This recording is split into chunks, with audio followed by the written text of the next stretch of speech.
Hello, I'm Elton Robinson with your September 9th grain and oilseed update.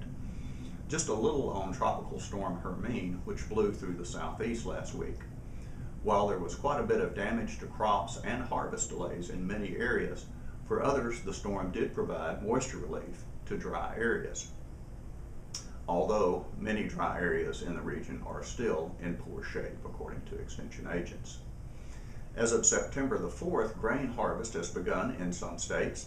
In Louisiana, 90% of the state's grain sorghum crop is harvested, while Arkansas and Texas report 53% and 49% completed, respectively. 66% of the U.S. grain sorghum crop is in good to excellent condition, compared to 68% last year. Due to delays from flooding and rainfall, Louisiana's corn crop is behind pace a little bit at 83% complete. However, the state is now making good progress in both corn and soybeans as fields dry and conditions for harvest improve. According to USDA, 74% of the U.S. corn crop is in good to excellent condition compared to 68% last year. 73% of the nation's soybean crop is in good to excellent condition compared to 63% last year.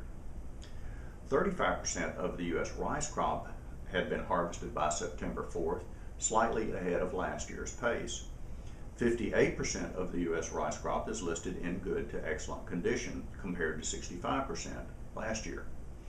Some rice producers in Vermilion Parish in Louisiana report that flooding had significantly damaged unharvested rice crops, and in some cases there were total losses. 64% of the U.S. peanut crop is in good to excellent condition according to USDA, compared to 71% last year. And now for USDA's most recent export report as we head into a new marketing year. The summary is based on reports from exporters for the week ending September 1st.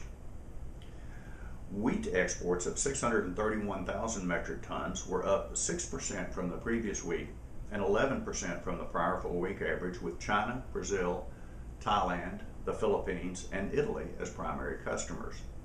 Rice exports of 58,000 metric tons were reported to South Korea, Honduras, Saudi Arabia, Guatemala, and Canada.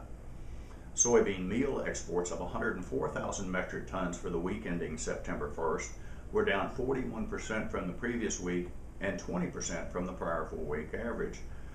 Soybean oil exports of 8,400 metric tons were down 33% from the previous week and 32% from the prior full-week average.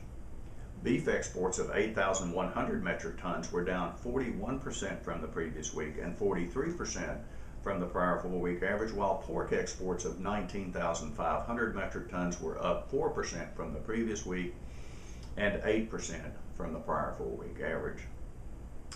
For corn, grain sorghum, and soybeans, we'll look at a partial week ending August 31st. So we'll get a first look at the total exports for the previous marketing year, which ended August 31st. So corn exports for that short week were 1.1 million metric tons, bringing the total exports for 2015 and 16 to 46.7 million metric tons, or 1.837 billion bushels, compared to 45.8 million metric tons, or 1.667 billion bushels the previous year, which represents a 2% increase. Soybean exports for the week of a little over 1 million metric tons brought exports to 50.84 million metric tons for 2015-16, or 1.868 billion bushels. That's up 2% from the prior year's total of 49.8 million metric tons, or 1.83 billion bushels.